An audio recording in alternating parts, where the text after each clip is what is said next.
가방 속 아이 사건은 아이 엄마의 단독범행이었던 것으로 드러났습니다. 11살 된 친딸을 폭행하고 굶기는 등 학대한 혐의로 구속된 비정한 30대 아버지의 학대 정황이 추가로 속속 드러나고 있습니다. 5살 고준희 양이 군산의 한 야산에서 시신으로 발견됐습니다. 여기 이렇게 있다가는 내가 맞아줄 거나 잘못되겠구나.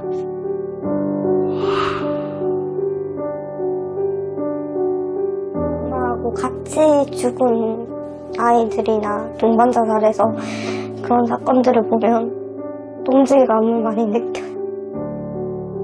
제2의 제3의가 나타나지 않았으면 여전히 아동학대 사건은 너무 크게 더 잔인하게 일어나고 있고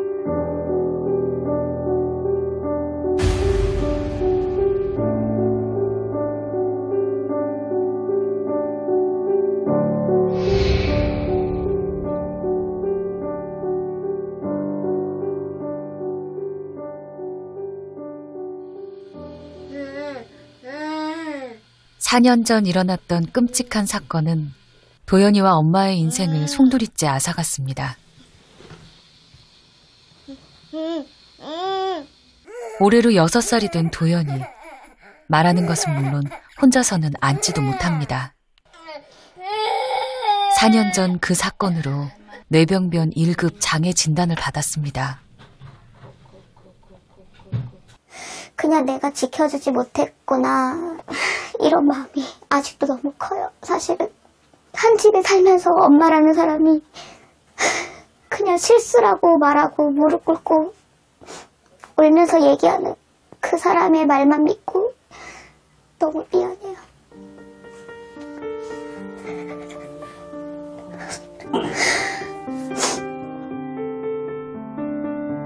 유난히 웃음이 많았던 도연이는 엄마에겐 존재만으로도 행복이었습니다. 그러나 생후 3개월이 되던 때 친아버지에 의해 잔혹한 폭행을 당했습니다. 청색증이 온 거예요.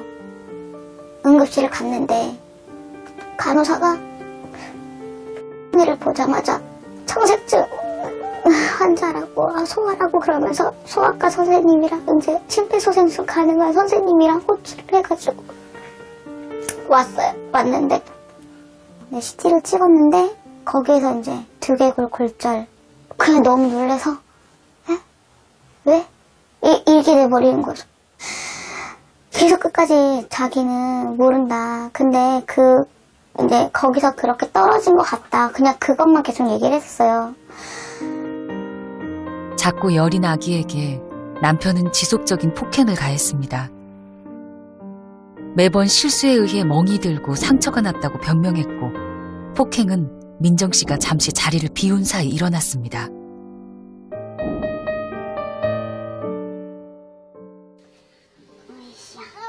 기저귀 한 번만 가져오시. 설마 남편이 친딸을 폭행했을 것이라고는 상상하지 못했던 민정 씨. 좀 더 빨리 막아내지 못했다는 죄책감에 그녀는 매일 가슴이 아립니다. 살아있다는 것만으로도 저는 너무 신기하고 너무 고맙고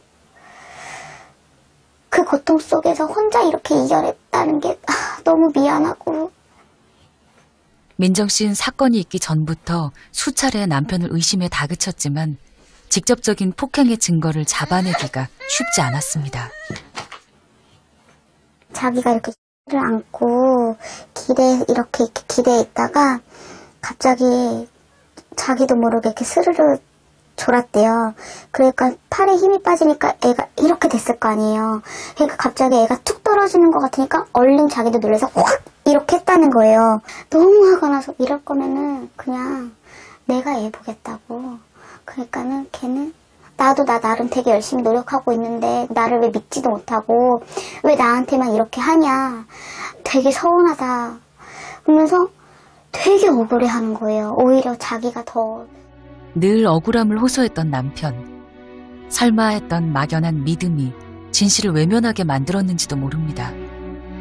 그의 폭행은 도연이가 태어난 지 얼마 되지 않은 시점부터 계속됐습니다.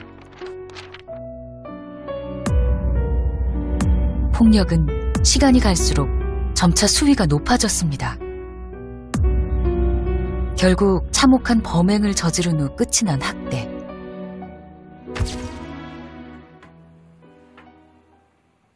남편은 징역 5년형을 구형받았습니다. 하지만 이 형량을 받아내기까지 민정 씨는 수많은 노력을 해야 했습니다. 근데 항소를 했어요. 형량이 너무 무겁다. 나는 실수인데 그거에 비해 형량이 너무 무겁다. 이 아이는 정말로 한평생 재활 치료를 하고 지금 어떻게 될지 모르는 상황인데 벌써 출소를 한다는 게 안 믿기고. 사실 살인 미수잖아요. 처음에는 상해로만 기소가 됐었거든요. 근데 제가 그랬어요, 검사한테. 아니, 아이가 눈이 골절해.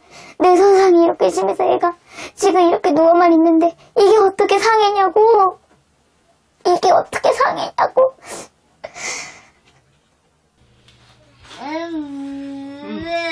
혼자서는 아무것도 할 수 없는 도연이는 운동 기능과 지능이 8개월 아이 수준에도 못 미칩니다.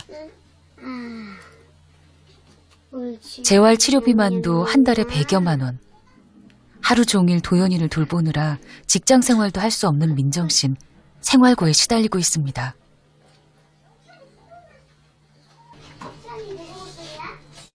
잘 있었어? 민정 씨 가정을 돌봐주고 있는 건 바로 친언니입니다. 사건 이후 언니는 하던 일까지 포기한 채 조카와 동생의 뒷바라지를 하고 있습니다. 출소일이 다가올수록 가족들은 불안하기만 합니다.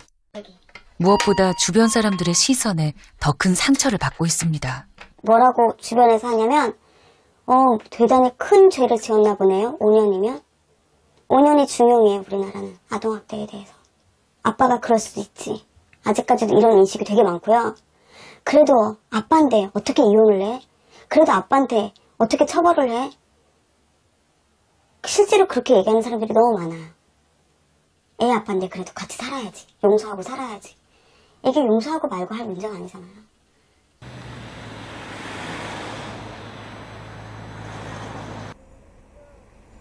도연이는 매일 재활치료를 받고 있습니다. 스스로 중심을 잡고 앉을 수 있는 근육에 힘을 기르기 위해서인데요. 점차 굳어지는 근육들을 하나하나 펴는 재활 과정은 고통이 따릅니다. 간다. 하나. 힘들어서 조금만 참아. 이제 다 했어. 언제 끝날지 알 수 없는 치료 과정. 그동안 민정 씨는 아동학대가 남의 일인 줄로만 알았다고 했습니다.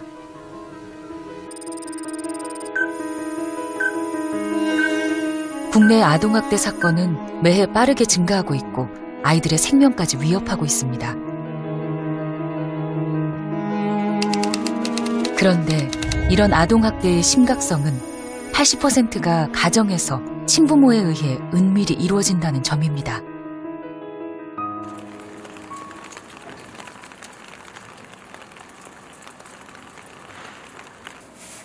생후 5개월 된 딸을 둔 현정 씨. 그녀는 제작진에게 도움의 손길을 요청했습니다. 아이와 단둘이 있는 시간이 길어질수록 불안감이 커진다고 했습니다. 아이를 누구보다 사랑하지만 자신이 좋은 엄마가 될 수 없다는 생각에 그녀는 죄책감을 느끼고 있었습니다. 왜 그런 생각에 사로잡혀 있는 걸까요? 애가 많이 보채거나 울거나 이러잖아요. 그러면은 저는 그냥 딱 그 순간부터 인상이 돌아간대요. 언성이 높아지고 그리고 막 욕하고 소리 지르고 안 달래지면 안고 있다가 그냥 이렇게 탁 좀 세게 내려놓고 2시간이고 3시간이고 울더라도 그냥 내버려 둔다거나 미안한 마음이 드는데 이게 또 익숙해져가요. 그러면 안 되는데 미안함보다는 그냥 내가 힘들어서 그렇지 이게 또 합리화가 돼버려요. 사랑하는 딸을 위협하는 존재가 바로 자신이 될까 두려워하고 있는 현정 씨. 아내의 변화에 남편 역시 걱정입니다. 소리를 지른다라고 하든지 물리적으로 그냥 애를 약간 그런 게 조금 있긴 있었어요. 애 때문에 스트레스를 받게 되면 저하고도 이렇게 얘기를 할 때 언성도 높아지고 이러니까 애도 이렇게 정서적으로 이렇게 좀 불안해 할 거고. 여느 엄마들처럼 아기에게 애정을 듬뿍 표현해주는 현정 씨인데요. 어떤 문제가 있는지 가족들의 동의를 얻어 관찰해보기로 했습니다. 안 될 거야? 엄마 뚝뚝이 줬잖아. 그럼 이제 뚝뚝이 물고 있으면 됐지? 왜 그래?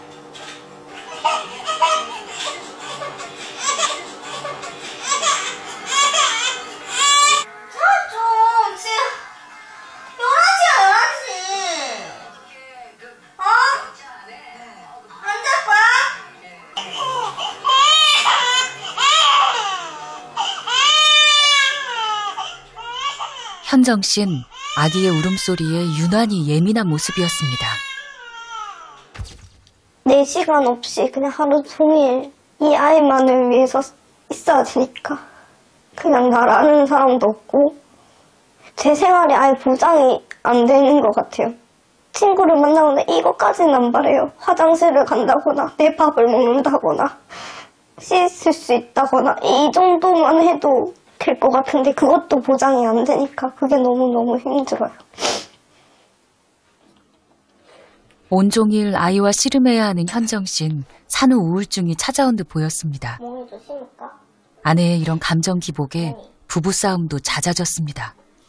저도 이렇게 밖에 나가서 힘들게 일했는데 와이프는 뭐 밖에서 밥도 주지 않냐, 사람들하고 얘기도 할 수 있지 않냐, 나는 누가 밥 한번 차려준 적 없고 얘기할 사람도 없다. 그런 부분 때문에 좀 많이 더 싸우는 것 같고, 야, 살얼음판 언제 터져도 안 이상할 정도?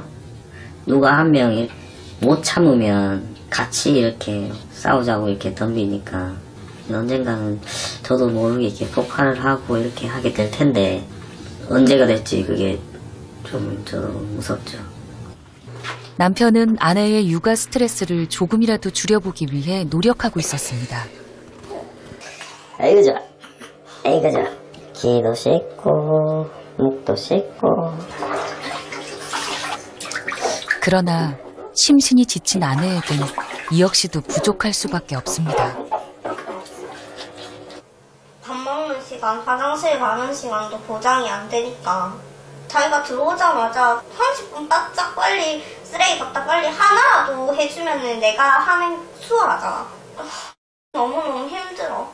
보채기도 많이 보채니까 내가 해야 될 일들을 딜레이 시키니까 답답한 거야 나도. 짜증도 늘게 되고 화도 늘게 되고. 태어난 지 이제 5개월밖에 안 되는데 못하는 게 당연하다고 생각해야 되는데 그걸 왜 못하냐고 그걸 닥달하니까 마음의 여유가 잘 안 생기니까. 무엇보다 분노 조절에 어려움을 느끼고 있는 현정 씨. 사실 그녀는 결혼 후 임신을 두려워했었습니다. 기억도 안 나는데. 애를 임신했을 때도 내가 과연 이 애를 낳아서 좋은 부모가 될 수 있을까 이렇게 계속 얘기도 했었고, 그리고 낳고 나서도 내가 당한 것처럼 애한테 똑같이 할까봐 두렵다, 그런 얘기도 저한테 했었어요. 딸이 태어나면서부터 현정 씨는 어린 시절 모습이 자꾸만 떠오른다고 했습니다. 과거 엄마에게 당했던 폭언과 폭행들이 기억 저편에서 지금도 그녀를 괴롭히고 있었습니다.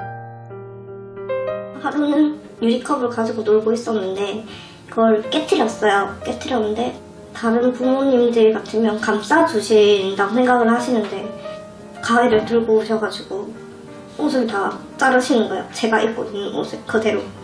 머리를 자르려고 하거나 위협을 하거나 이번에 머리를 맞아서 피가 나기도 하고 뺨을 때리거나 뭐 그런 거는 일상생활이었던 것 같아요. 해외 출장이 잦았던 아버지 때문에 홀로 세 자녀를 키웠던 어머니. 장녀인 현정 씨에게 육아 스트레스를 풀었고 그것은 심한 체벌과 정서적 학대로 이어졌습니다. 초등학교 때였나? 하루는 엄마가 동생들을 이렇게 둘 다 안아주면서 막 사랑한다고 막 이렇게 얘기를 하시는 거예요. 제가 엄마 나는 이렇게 한 번 물어봤거든요. 물어봤는데 내가 왜 널 사랑하냐? 그냥 싫은 존재다 이런 식으로 얘기를 하시는 거예요. 엄마는 항상 네가 그렇지 뭐 네 같은 게 이렇게 얘기를 하시니까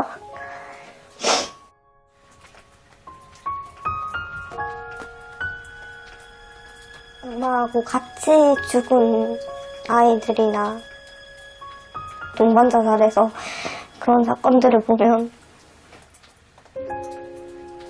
약간 동질감을 많이 느껴요. 오죽하면 저럴까. 그냥 다정한 엄마가 되고 싶어요. 그런 거 있잖아요.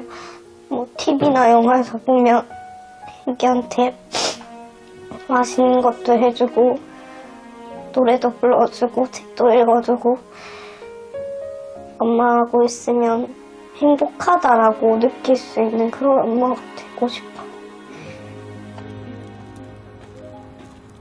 내면 깊숙이 자리 잡고 있는 학대의 아픈 기억은 쉽게 지워지지 않습니다. 현정 씨는 학대가 대물림되지 않도록 그 악순환의 연결고리를 끊어내고 싶습니다.